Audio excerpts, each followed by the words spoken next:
Have you ever had an idea that was so clear it was like a 3D movie? Have you ever told a friend about the idea and they told you, wow, if you could only make that into a business, you would be rich? Sound familiar? Welcome to Knowledge to Currency. I'm your host, Senator Porter, with my co-host, Roosevelt Williams III, and we're here to help you take action.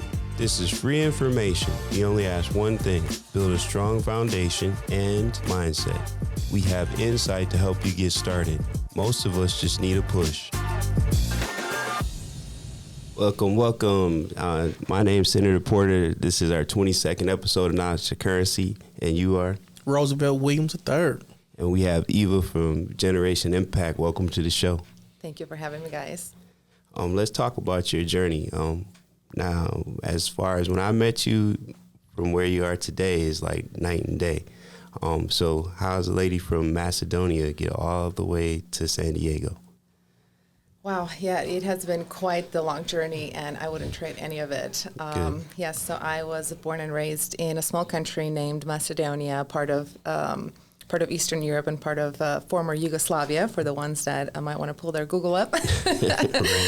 I played tennis my entire life since I was 7 years old, but also I have competed in skiing and swimming throughout my journey, and it wasn't until 2005 when I decided to pursue a tennis scholarship. After having played pro for about 2 to 3 years, I decided to pursue a tennis scholarship in the United States, hence how I ended up in this beautiful country. Nice. And I actually went to college in Louisiana, Division I school, followed by getting my MBA afterwards, and moved to San Diego in 2010, end of 2010, yes. Okay. So I have been here for about 12 years now, and America's finest city still is. How did you decide from Louisiana to San Diego? To me, that's a pretty good selection of moving from one to, you kind of stepped it up a lot. Right. Do you really want to know the answer to that question? Yeah. Sure. Well, I was actually married at the time to a Marine, helicopter pilot for the Marine Corps. Oh, okay. Yeah, so he was the reason he was starting flight school over here and transferring stations, so I happened to be married to him at the time, and Sure. we together moved over here. Yeah, as you can tell, we're no longer together, but that is... That's old news. He's a great guy, and I wouldn't know any... he's a great guy, and I would always want the best for him. So Absolutely. I'm very grateful that I'm here in this city because of him. So I owe that to him. And everything happens for a reason, right? So sometimes something that you go anticipating, hey, I want this to work out, it doesn't work out. But that doesn't mean that's the end. That just, maybe it's not supposed to work out. It's supposed to get you on a path somewhere else. So I think you're not stuck in Louisiana, so that's good for you. For real. With the humidity and the heat, San Diego doesn't have. Actually, the last couple of weeks it's had it, but now it's been nice weather. Yes. So let's talk about what you're currently doing. So you got a nonprofit now? So currently I have had my nonprofit called Generation Impact for about 3 to 4 years now, and I also just launched my lifestyle brand that is an extension of my nonprofit. It's called Nomadic Goats, and we can talk about that a little bit later, I'm sure, too, which has been inspired by my latest venture. But Generation Impact essentially is an online platform for mission impact initiatives that make a difference in local communities, especially third world countries. So we really focus on elevating those small businesses or local communities through travel, or, like I said, even locally. So we have done now over 50 mission impact initiatives, over 10 of those trips, and we look forward to doing even more great things with that. So That's awesome. Some of the places I've seen you is Colombia.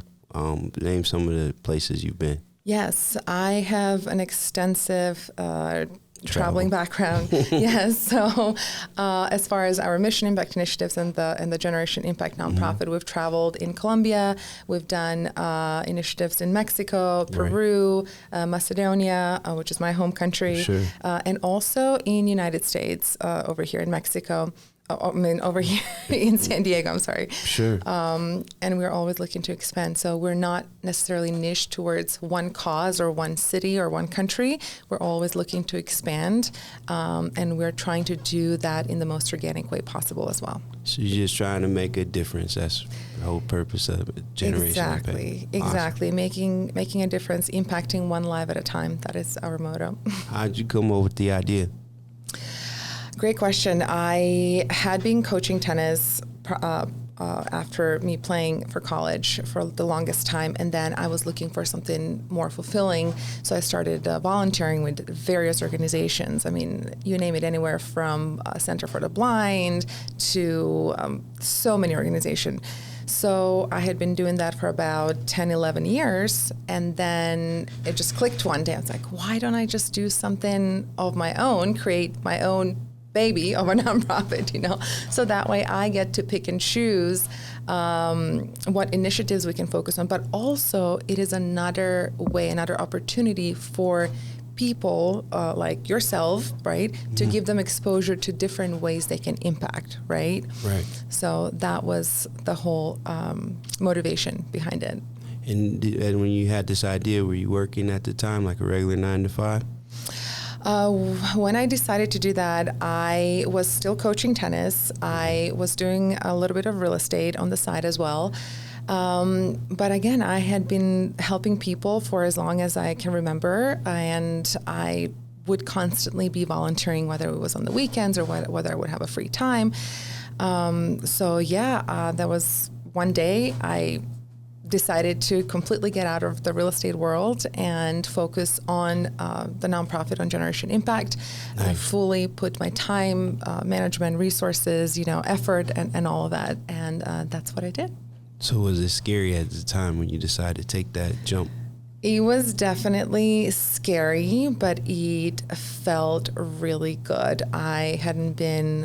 I was so sure at the time that this is exactly what I need to do at this time. So, nice. I'm somebody that very often takes risks, and I know a lot of people need a little bit more time. We're all different in our own way, but it was definitely scary to jump that bridge, but definitely worth it. I'll tell you that. After you did it. So that's the thing. A lot of times people will be afraid to take that next step. So stories like yours are inspiring to them because they may be at a job. What do they call it? Quiet quitting nowadays, where they're just kind of just getting through that day. Like they really probably work 2 hours a day for an 8-hour shift, right. But they're not passionate about what they're doing and they're not making an impact. They're just getting in check. And, you got to pay the bills. Everybody has to do that, but you don't have to live the rest of your life that way. There's people like you, people like Roosevelt, people like myself that have decided to say, hey, if I want to make money, I want to actually do something I want to do to make the money. I just work for a check. So I commend you on that.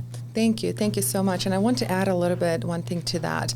I always say, because like you said, a lot of people are like, they don't know how to get out of the circle, right? Mm-hmm. I always say, you don't necessarily have to quit your job, your 9 to 5, whatever it is, while you're not quite sure what you're doing yet. But a lot of people, I feel like they're lost sometimes. They don't know what exactly they want. So I always say, stay curious. Right. Be curious consistently, because your curiosity will eventually lead you to your passion. Absolutely. And it could just be an hour a night. Exactly. Like you may work 2 jobs and you're like, man, I don't have the time. Just wake up an hour earlier. And in that time when you're up early, it's quiet. Maybe go online, go on YouTube, use the resources. Like right now, this is the highway of information is the biggest it's ever been for free information on anything you want to learn. So, use the resources you can to research what you want to do to make that next step. Exactly. And then, like she said, take the leap. But also, get out there also, get out there, try different things, be curious. That's what I did throughout my volunteering journey for 12 years. Mm-hmm. I just stayed curious, volunteering with different organizations, and that's what led me to Generation Impact. So, yes, do your research and also get out there. That's awesome. So then you're doing the Generation Impact. Now let's talk about the new venture that you're on now. Yay! Thank you.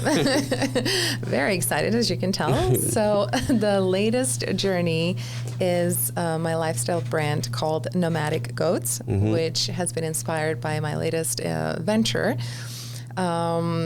Again, that is an extension of Generation Impact. So when I decided to take that leap and expand Generation Impact, travel in different countries, I have been traveling for basically the entire time during COVID for the last 2 years, making an impact, doing those initiatives. And during that, I ran into those shoes. I'm actually wearing them right now.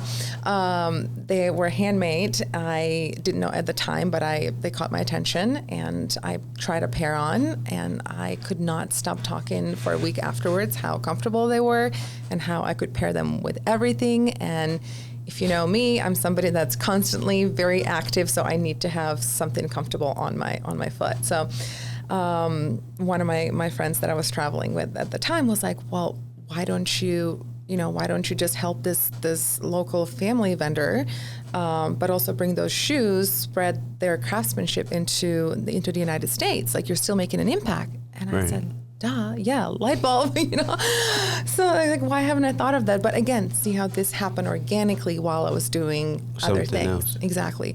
So yeah, Nomadic Goats essentially is a lifestyle brand that inspires self-discovery while driving social responsibility. So again, the whole travel was because of expanding Generation Impact, because of my self-work and self-journey, and expanding myself throughout that as well. So yeah, Nomadic Goats it's not necessarily a shoe company, because we're looking to add more products in the future that will be also helping local communities and kind of save that traditional craftsmanship that those family businesses have.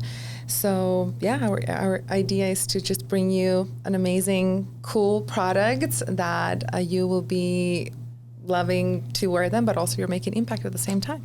So then the launch product is a shoe, and how many different styles and like? Right. So currently you can find us on our website. We're just doing our pre-order. So it's at www.nomadicgoats.com. We have about 14 styles at this time. Nice. Like I said, we are doing the pre-order. So orders have started to flow through already, which we're very grateful for. But yeah, you will be able to find us on Shopify as well as Amazon. So. And it's for male and female? It is for male and female, primarily for women, but there are, once you go on the website, you'll be able to see the different kinds, and you'll see which ones are more tailored towards men. So let's kind of stay on this. So then, as far as like, what was the process of figuring out how to get stuff from another country into San Diego and around the world? How hard was that to do, and kind of tell us how that works? It has been a learning process, let me tell you.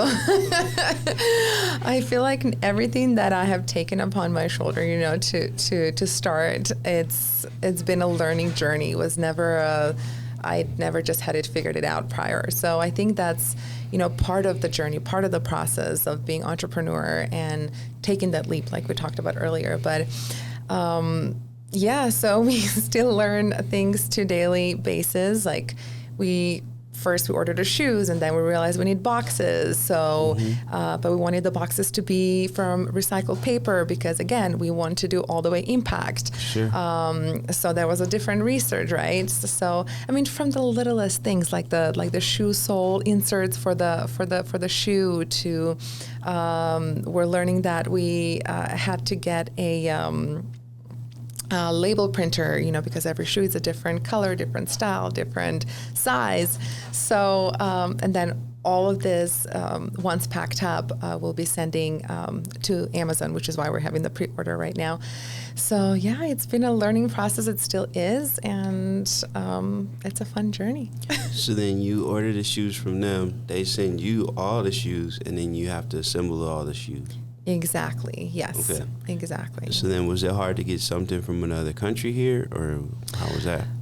There was, so I'm not going to speak entirely for that because I have another person that's more in charge of that on my team. Okay. So you're like, you figure this out.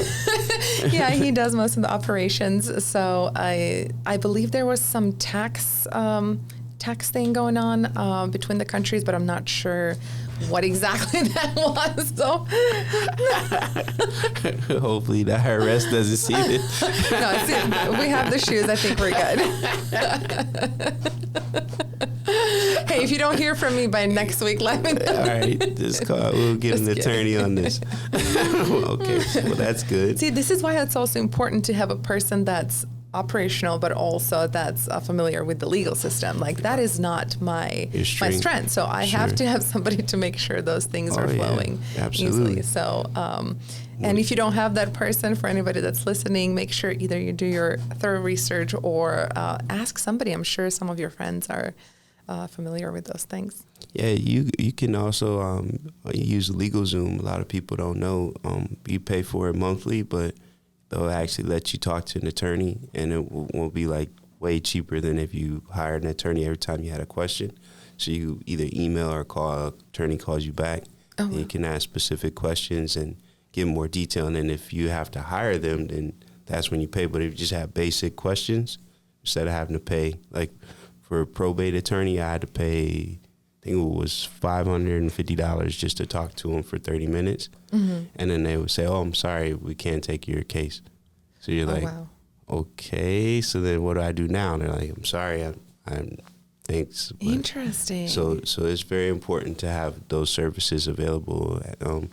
Mr. Roosevelt himself, he in the Young Black in Business community, they have different resources and stuff like that. But for someone that doesn't have that, that's an option as well. Right. Where were you like a few weeks ago to tell me this? Just kidding. You gotta reach out to your network. Absolutely. Your network is your net worth. Absolutely. I'm just curious to learn how many languages you speak.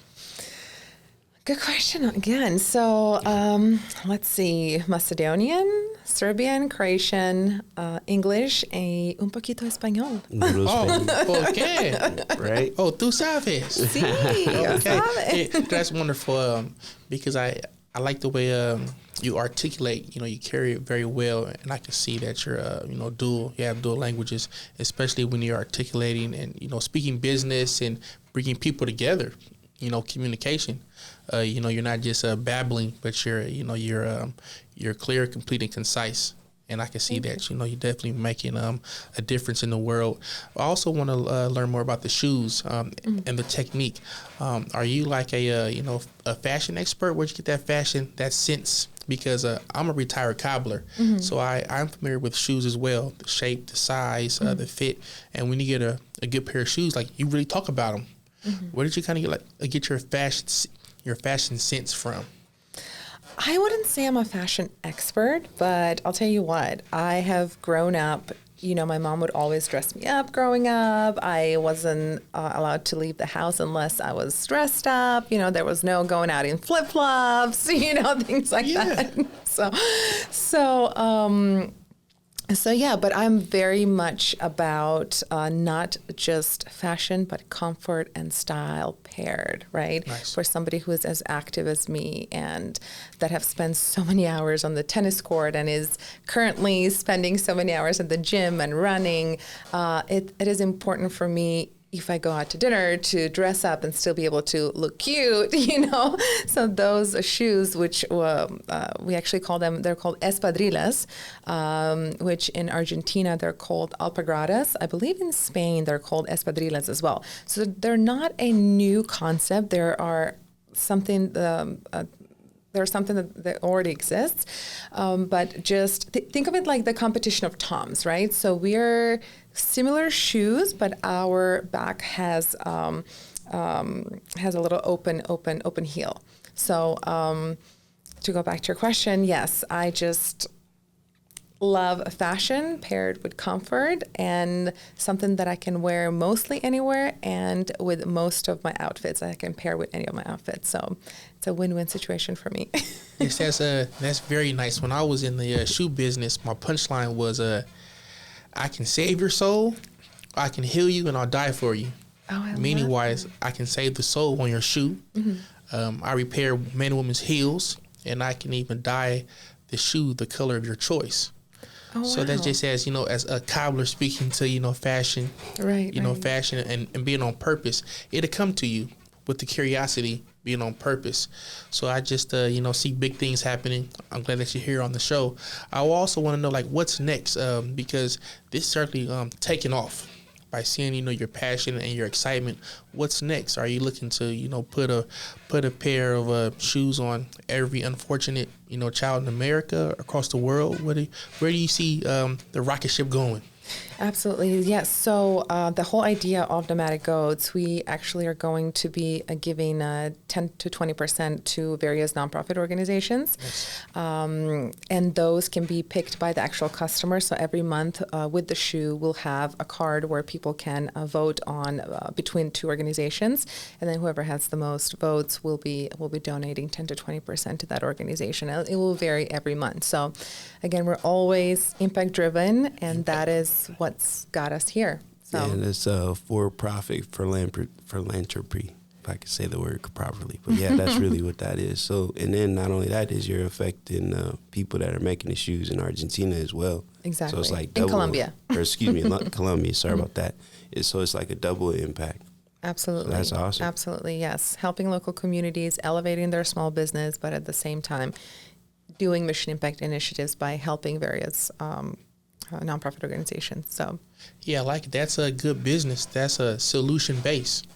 Identifying the problem, providing a solution, and, making a profit, but also serving as well. So, right.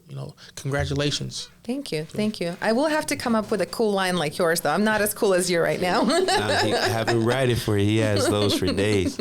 Oh, absolutely.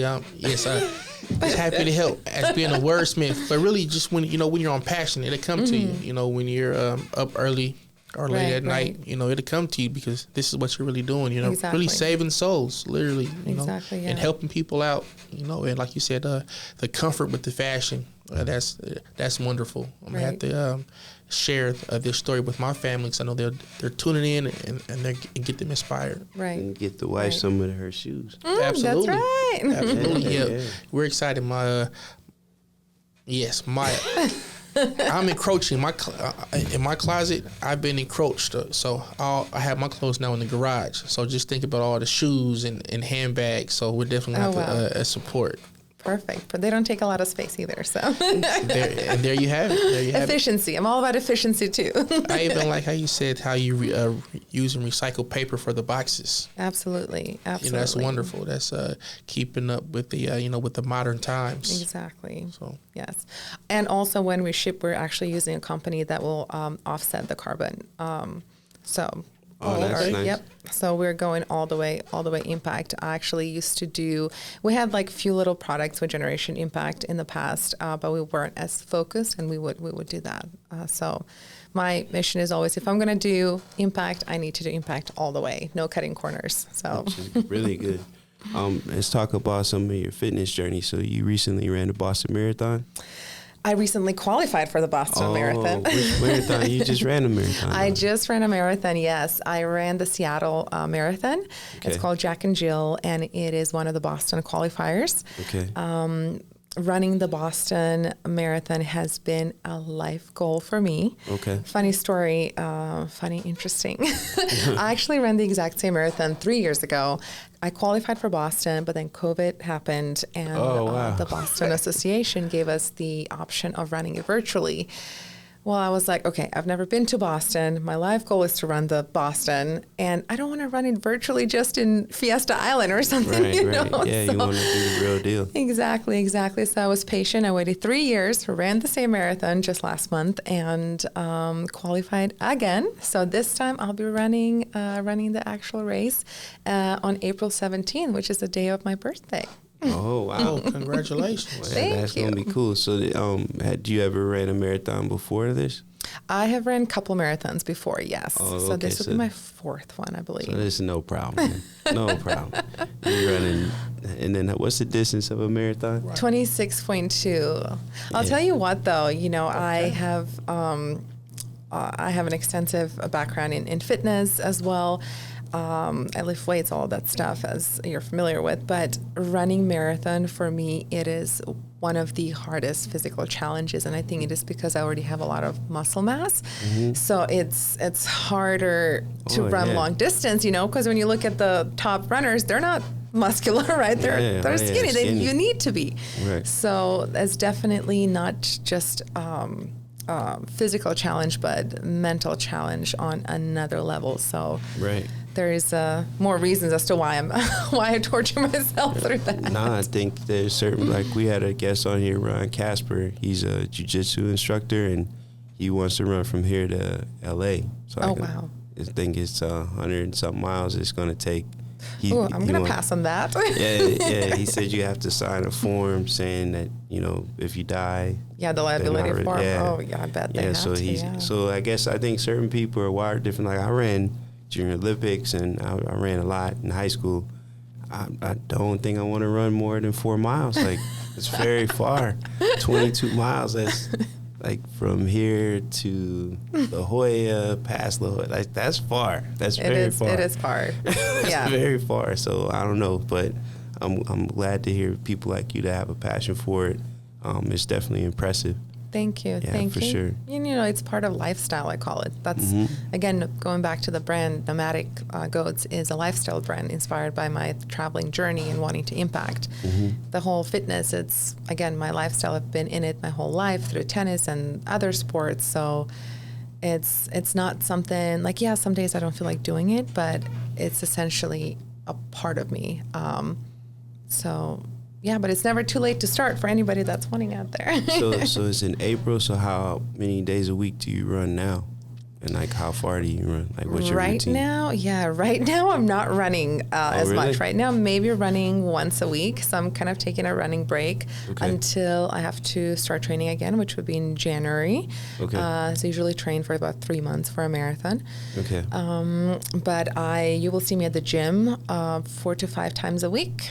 Right. Between lifting weights, maybe some light cardio. I do love the outdoors. So that's one thing when I was training for the marathon, I wasn't able to do as many hikes as I would have wanted to. So now I'm back on the trail. So you'll see me every weekend. I'm somewhere. I know a lot of the hikes in San Diego. So if you ever want to hike, let me know. What's your favorite hike? I like Carmel Mountain. That's probably. Is that one because it's like 2 miles or something? I mean, but I try to finish it in 30 minutes. Okay. So I'm not messing around. I'm hustling. That's better than nothing. I like it. But it's a cool view. I tried the other ones. Torrey Pines is nice, but it's not that hard.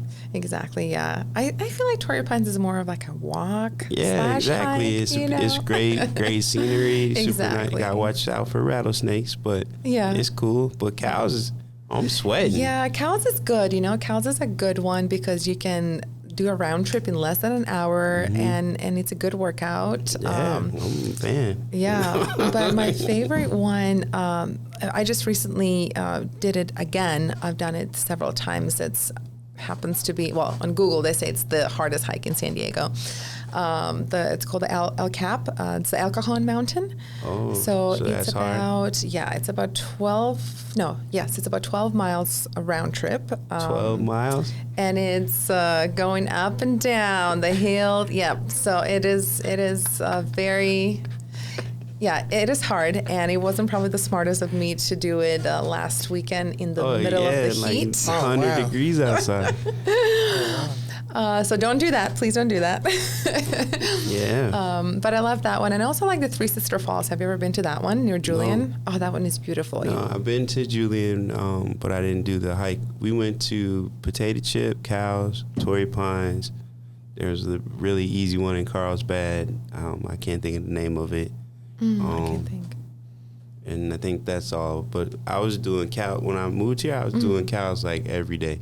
Yeah. Like wake up early in the morning before I start work and goal is like to get it done in a half hour or less. Yep. So I was That's a good one. looking at the watch, hustling, getting up there, and don't forget about Choice Lake.